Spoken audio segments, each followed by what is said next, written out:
आज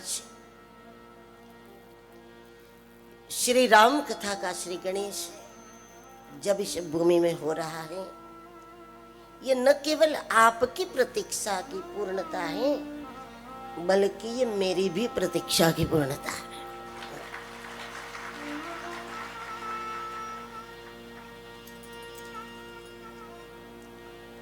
कथा भी वहां पहुंचना चाहते हैं जहां इसकी प्यास हो, लेकिन स्वाभाविक है कि कथावाचक भी वहां पहुंचना चाहता है कि जहां उनकी वाणी की प्यास हो। ये एक स्वाभाविक क्रम है।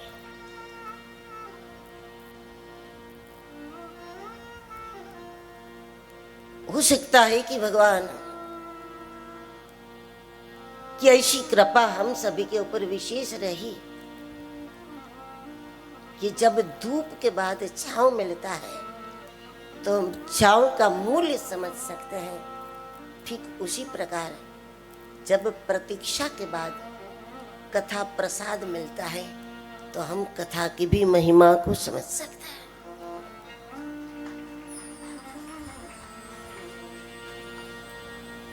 क्योंकि भगवान राम की कथा यह हम सभी भारतीयों का जीवन है।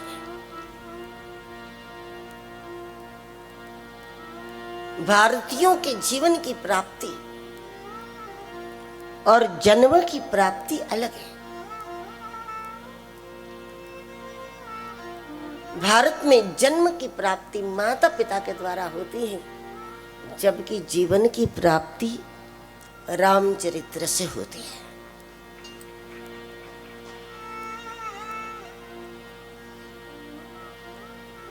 और यही कारण है कि इस देश ने न जाने कितने कुछ संघर्ष देखे, कितने कुछ तूफान देखे, कितने कुछ युद्ध देखे, कितने कुछ आक्रमण हो चुके,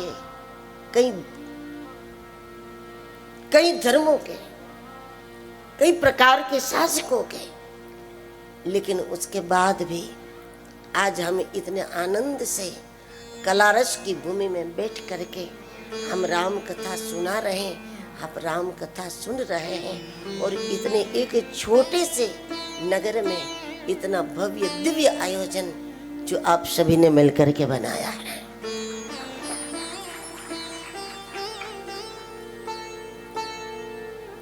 हम करीब पिछले 33-34 वर्षों से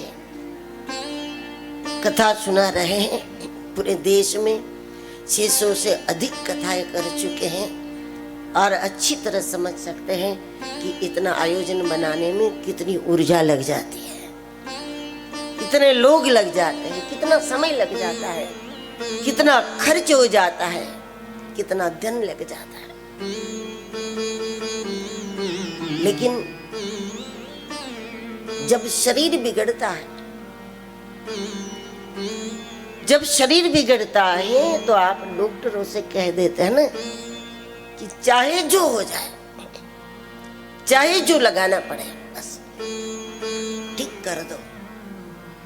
उसी प्रकार हम भारतवासियों के संस्कार हैं कि जब हमको ये खतरा लगता है कि हमारी भावी पीढ़ी बिगड़ रही है,